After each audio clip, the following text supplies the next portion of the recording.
need to get this out of the way. This will be the last video that TJ appears in. This morning on the show, TJ admitted that he has not seen Die Hard.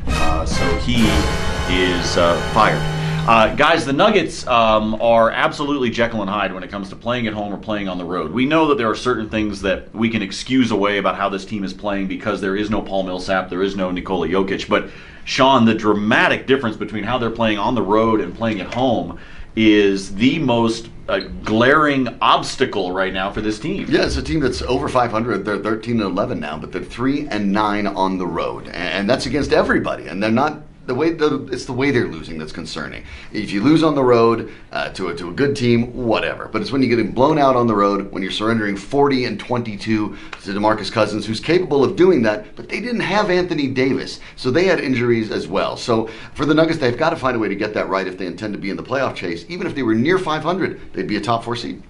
Yeah, look, I think that there's a lot of good that comes with them. They have to get to a point to where, when they get Jokic and they get Millsap back, that they can win consistently. I think the consistency part of it is the most important aspect. If they get to a point to where there's no real appreciable difference in how they perform based on the venue, I think you've taken a step forward. And this season, and to be honest with you, probably a lot of next season is going to be about finding that consistency. The truth is this road trip is about to continue for them. They've got 4 more on the road before they are back at Pepsi Center next Friday night, the 15th, to take on the Pelicans. So we're going to see whether or not those road woes continue. As Shawn said, 3-9 so far in the year on the road, and they got 4 more to be able to go. Guys, yesterday in the media scrums and the chat out with the Broncos at Dove Valley, Trevor Siemian saying all the right things. He was asked by the media about all the hits that he's taken. He did not point at the offensive line. He didn't point at missed blocks. He pointed at himself, talked about the mistakes that he's made. It's the reason why, Shawn, you have said he's going to have a long career in the NFL because he just kind of,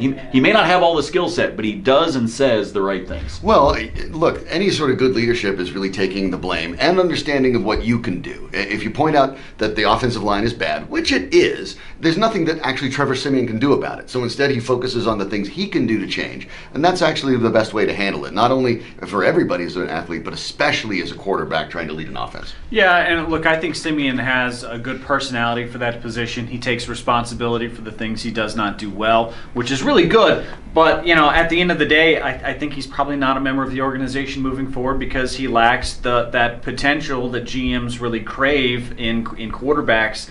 And at the end of the day, it's just not financially feasible for them to keep him on the roster as opposed to somebody like Paxton Lynch. So if he's going to be successful, it's probably not going to be in a Broncos uniform. But he may have a decade-long career in the NFL as a backup, and there's nothing wrong with that because a lot of money comes along with that kind of a job. So good for him if that is in fact the case. It's a Football Friday tomorrow on the program, 7 a.m. to 9. We hope you will stop by.